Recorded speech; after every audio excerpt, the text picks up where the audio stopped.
Mabuhay! Magandang araw sa inyong lahat. Muli ako si Jason T. Asuncion at may bago na naman tayong tutorial na gagawin. Pero bago ang lahat, kapasalamat muna po ako sa lahat ng mga sumusubaybay sa YouTube channel na ito at sa mga first time pa lang po na nanood o nakapanood ng video sa YouTube channel na ito. Dalawan nyo lang po yung ating channel, no? May mga playlist tayo. Marami tayong iba't ibang klase ng video, no? Ganun din sa mga nagpapadala ng mga messages sa aking Facebook account, judsummer99@yahoo.com. Add nyo lang po ako. At kung may mga katanungan at may panahon, sasagutin natin, no? Lalo na kapag alam natin. Ganun din, pwede nyo rin akong i-add or mag-tweet sa aking Twitter account, teacher_Jason. Or pwede kayong mag-email sa aking personal email address, judsummer99@yahoo.com. Kung may mga personal kayong kahilingan, meron kayong seminars na gusto nyong magkaroon ng speaker or resource person, okay? Or meron kayong program na gusto nyo pagawa sa isang kumpanya, okay? So, pwede nyo akong padalhan ng email sa aking email address, okay? Pwede kayong dumalaw sa aking website which is www.top8techsoft.com.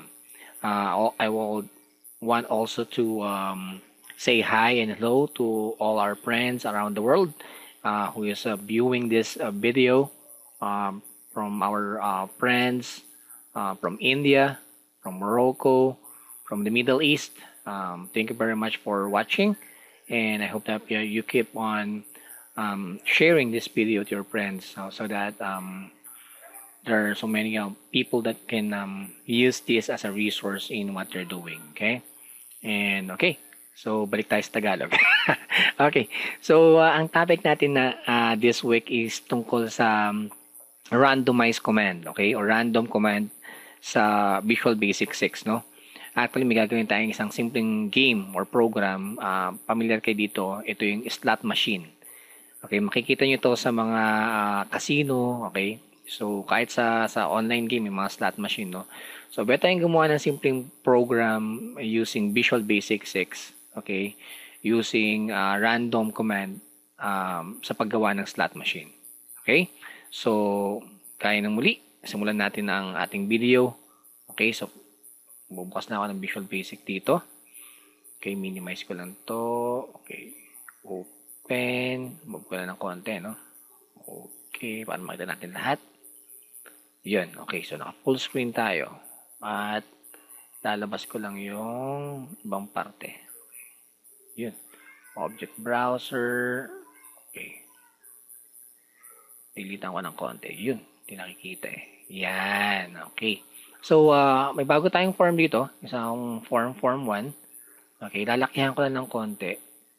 Okay, sa video na to, gagamit tayo ng tatlong label. Okay, at tatlong, actually 4 na command button. Okay. So, gawin muna natin yung label, no? So, may label tayo dito, 3. Mas maganda kung magkakasing laki sila. Okay. So, subukan natin kung yung magkakasing laki. Okay. Kung sakasakaling hindi magkakasing laki, oops, pumukas siya. Pasensya na po. May problema yung mouse ko. Okay. Laki natin po dito. Ayan. Okay. Lalakyan ko ng konti. Okay. So, meron tayong 3 label dito. Okay. Nagkakaproblema ang aking mouse. Okay, then susubukan ko lang gawin sila magkakasing laki, no? By click and dragging all of this label. So, para ma-select all sila, napunta ako sa format. Okay, so sabihin ko lang make same size both. Yun. Okay. Actually, dito ayun. Ayos mabuti. Move ko lang to dito. Ayun. Okay. So, meron tayong 3 label na magkakasing laki dito. Okay. From those label, sa ilalim nila, okay, maglalagay ako ng command button. Okay. 3 command button. And hoping na magkakasing laki din sila. Oops, sorry. Okay. Makakabili na ako ng mouse next. Sweldo, okay. Okay, so subukan natin magkakasing laki. So, 3 command buttons and 3 labels, okay? So, meron pa akong isang gagawin na command button pala sa ilalim. Okay. So, ayan yung gagawin natin, no? So, yung label natin, medyo lalakihan ko lang yung font. Okay, kung familiar kayo sa slot machine, di ba, mangyayari, may mga objects, pwedeng number na dapat makuha mo sa tatlo magkakapareho para manalo ka. Di ba, yun yung slot machine. So, umiikot siya, pipindot ka ng isang button para mag-stop siya. Ngayon, pag nakuha mo yung tatlong pare-pareho, doon ka mananalo. Okay? So, yun yung gagawin natin program. Dito, ulit, papalakihin ko lang yung label natin, yung font ng label by going into the properties and then font. Pili tayo na mas malaking. Gusto ko Tahoma. Tahoma yung gagamitin ko. Then, bold ko. Then, pinakamalaki, 72. Yun, there you go. Actually, maliit pa yan, no? So, maliit pa yan. Gawin natin kung may 100 siya. Yun, perfect. So, gagawin ko, punta lang ako sa caption ng mga label, buburahin ko yung nakasulat. Okay, para wala nakasulat. Okay. Then, dun sa caption naman ng mga command button, papalitan ko sila ng start. Start. Okay. So, lahat yung actually mali, baliktad. Sorry.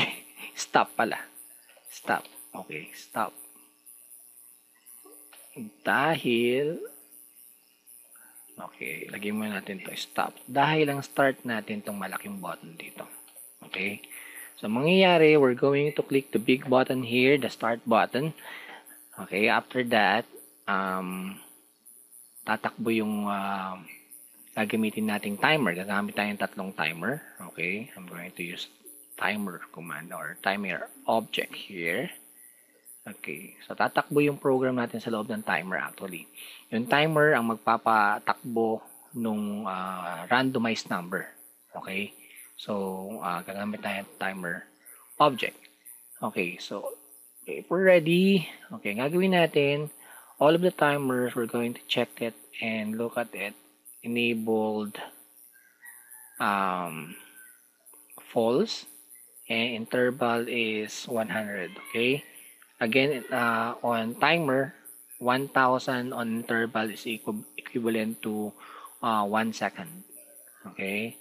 So, we want it na mas mabilis. Okay? Kasi, para hindi ganung predictable o makikita nung maglalaro. Okay? So, 100. Lahat ng timer, in-enabled false ko. Okay?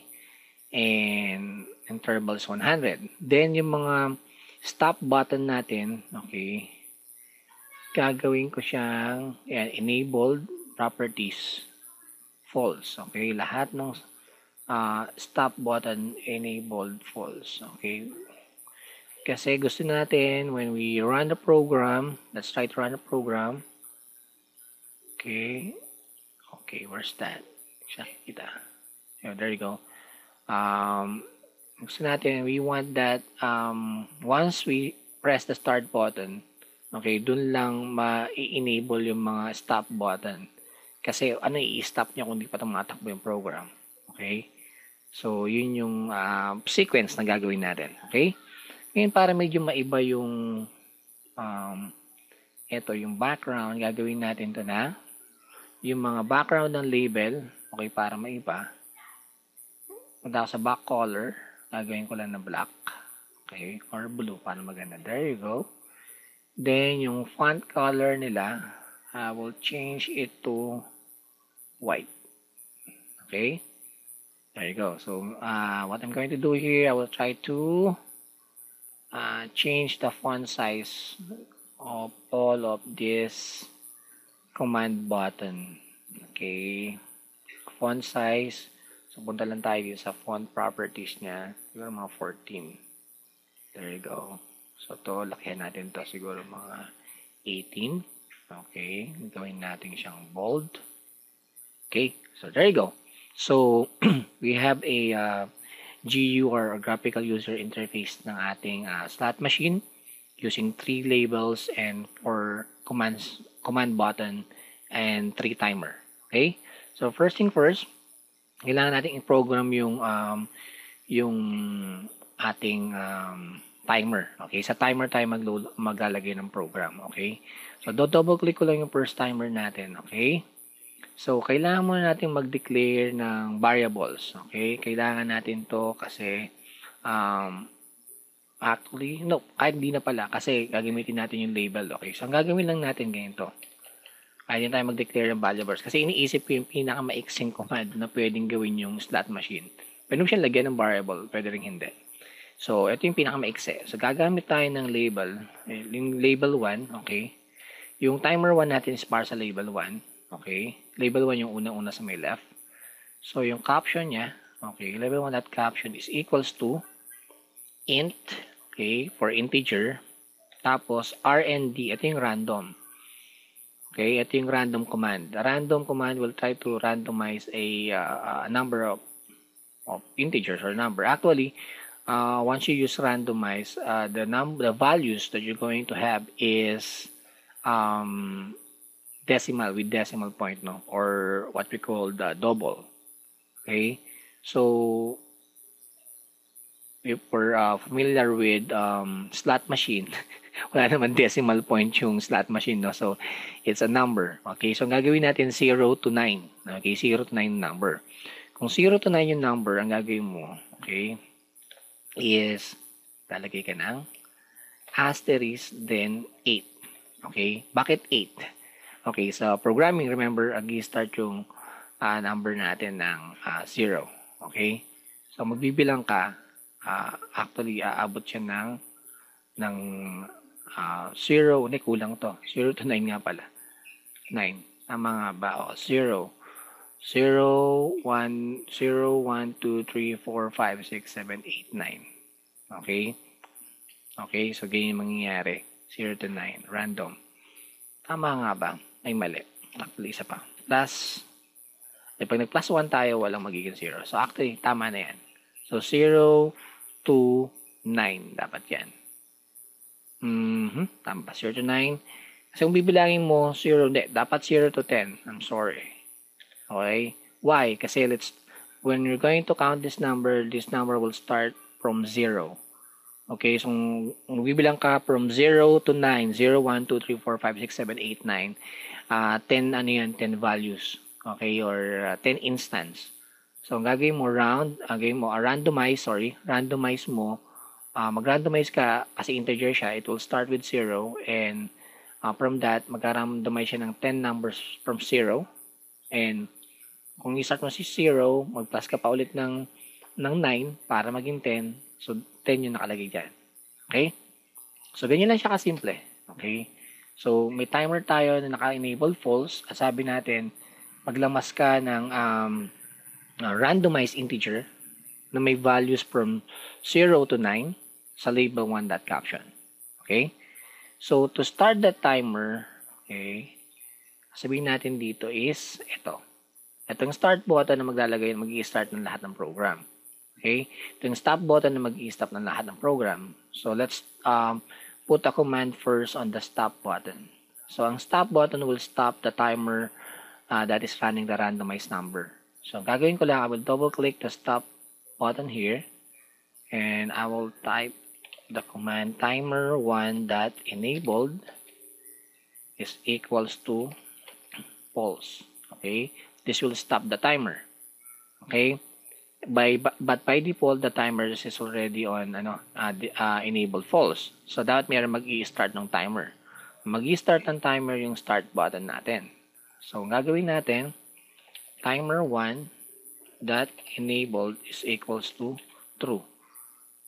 Okay, the start button will start the timer, okay, so that it will create a random number. Okay, pag nag-create siya ng random number, so pwede tayong makakuha ng random number from 0 to 9 at lalabas siya sa label 1.caption. This is the command, okay?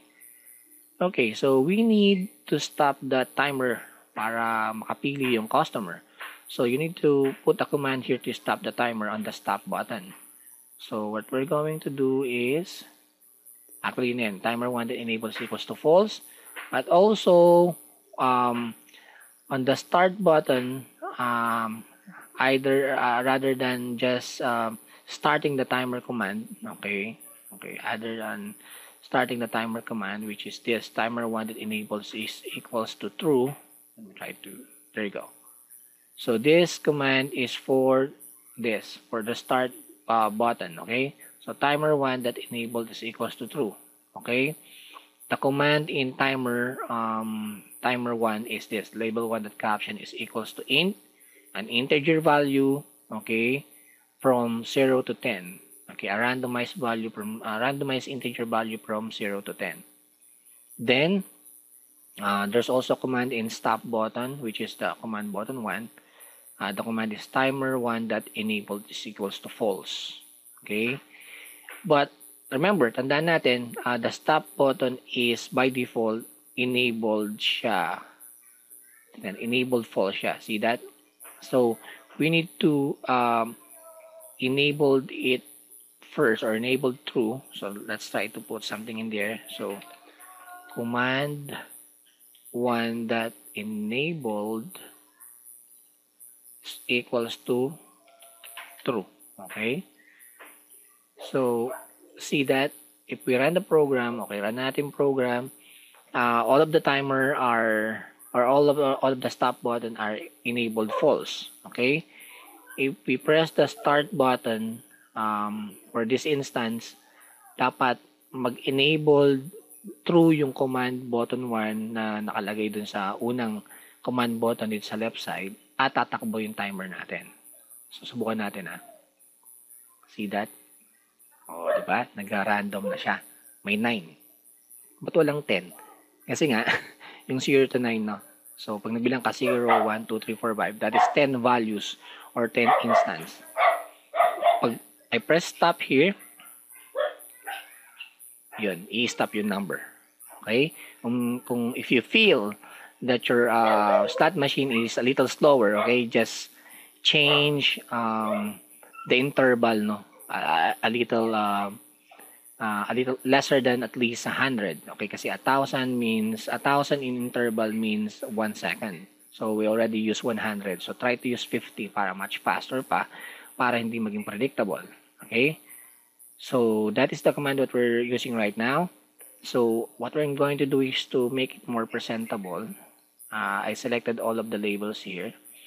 Then I will try to go to alignment and center. Okay, so let's try to run it again. After pressing the start button, see that the stop button on the left side just enabled. Okay, and see we're having a randomized number here from 0 to 9. After we press the stop button, okay, the timer was already stopped, okay, or disabled, and we will have a random number here from 0 to 9. So what we got is 1. Okay, so let's start to, okay, simple lang naman ayaw lang paulit-ulit. So ang gagawin lang natin, maging familiar lang tayo sa mga button natin. So this is command 1, command 2, command 3. This is timer 1, timer 2, timer 3. Okay, so what we're going to do is to double click the timer 1. We're going to copy the same command. Okay, go to our form, go to timer 2. Okay, paste the same command. We're just going to change the label 1 to label 2. Why? Because this timer is for this label. Okay, and we're going to go to timer 3, okay, and change the label 1 to label 3. Simple stat. Okay, and then we'll go here at this command 1 button, or the first stop button. Copy rin natin to. Okay, go to second command button, which is the second stop button. Paste. Okay, what we're going to do is just to change timer 1 to timer 2, because we have 3 timers. Let's go to the last timer, last stop button. Let's paste that and change that to timer 3. Okay, so actually we are good now. what we need to do is to at least enable at yung command button 1 and 2 after we press the start button. So what I'm going to do here is I'm going to copy this and paste it here and paste it again, and I will change this to timer 2, command 2, and timer 3, command 3. Okay. Again, also when we run this program, let's try to run this program. Okay. Okay, pag press natin yung start button, okay, press natin yung start button, nakita natin. Pag press natin yung stop, okay, tama, nag-stop na siya. Pero dapat, pag nag-stop na siya, hindi na pwedeng pindutin ulit yung stop button. Okay, pero dito pwede pa siya pindutin. Okay, so kailangan natin gawa ng paraan yon. Ang gagawin lang natin ganito. So, punta lang ako sa command button 1 or the first stop button. Okay, lalagay ako ng command na command 1 dot enable is equals to false. Or pagka-press natin, mag-i-stop yung timer na nag-randomize ang number at mag-disable ulit yung command button. Okay? So, same thing here. Copy ko lang to. Let's try to copy this. And then, put it here. Change this to command button 2. See that? Command button 2. Command button 2. And go to this button, paste it again, command button 3, command button 3. Let's change command button 3. Okay? Okay.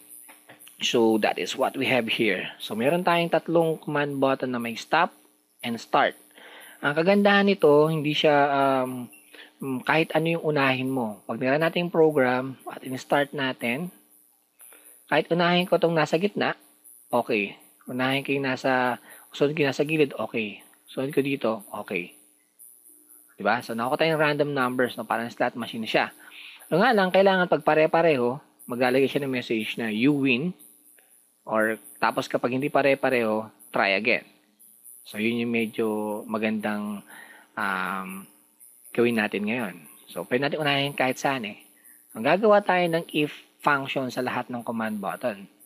So, sisimulan ko sa command button 1, okay? Okay, so, kailangan kasi malaman natin yung nangyayari, no? So, gagawin natin ganito. If, gagawin natin timer, okay? Kasi pag yung values ang ginawa natin, magkakamali tayo. Kasi pwedeng hindi mag-refresh yung values eh, okay? Or pwedeng mag-refresh nga yung values, pero pag nag-refresh siya, maaaring balik sa 0.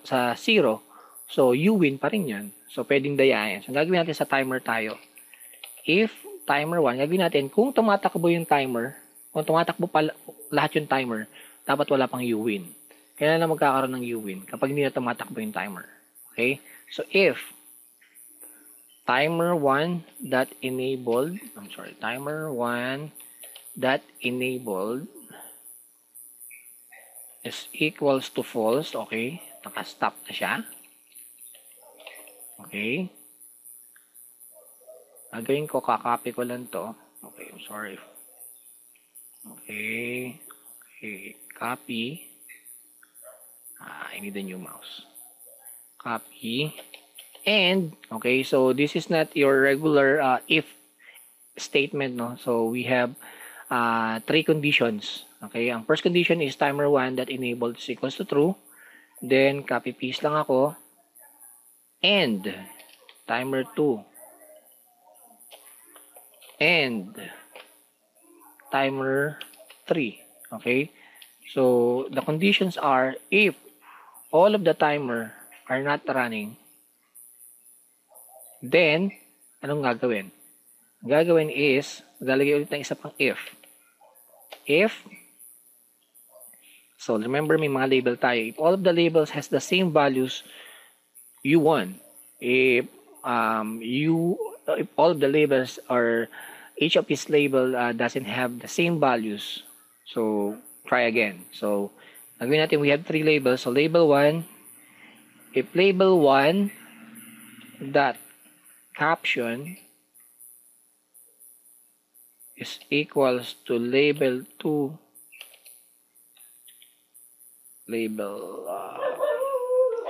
dot caption. Ayun na kayo maingay yung mga aso namin.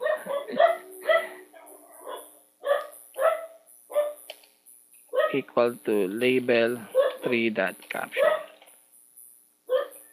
Okay. We need then.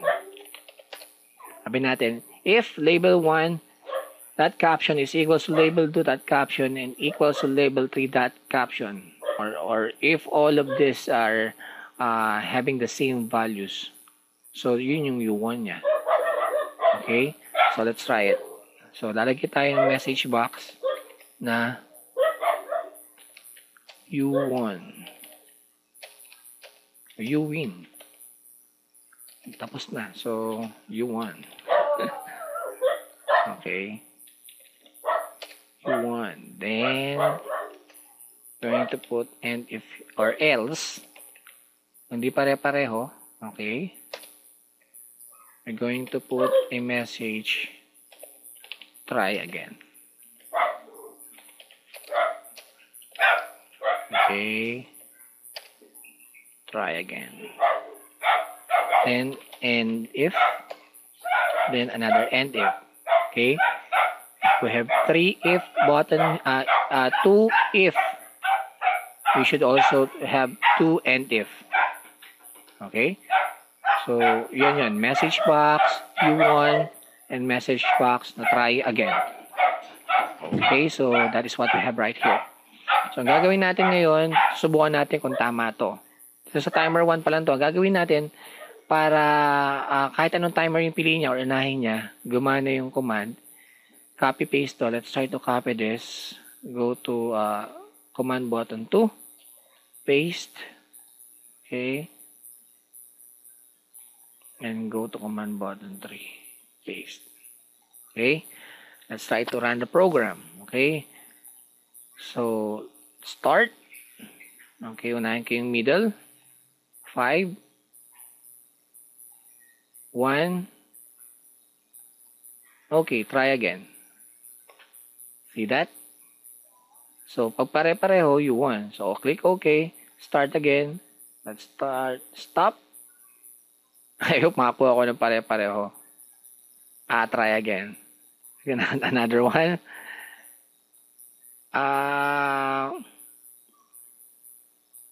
One. Oh, this is too tough, right? Pero pwede. I mean, pwede kang manalo. All you need to do is to time it. Okay, kailangan mo ng timing para makuha mo yung panalo. So, that's it. Again, nakuha na natin, no? So, all you need to do is to use the timer command and the random command, no? Timer object, and random command. So, again, this is a simple program that has a little source code lang, no? So, all we did is just copy-paste lang. Copy-paste sa lahat. So, kailangan lang maging familiar ka dun sa mga objects na meron ka. Okay. So, tayo. I hope may natutunan kayo sa video tutorial na to. At muli, gaya ng laging ko sinasabi, ang mga video tutorial na to ay tool lamang para matuto tayo. At kailangan pa rin natin ng teacher or mentor para mag-guide sa atin, no? Again, this is Jason Asuncion, ang nagsasabi. Kita-kita tayo sa next video. Mabuhay and God bless.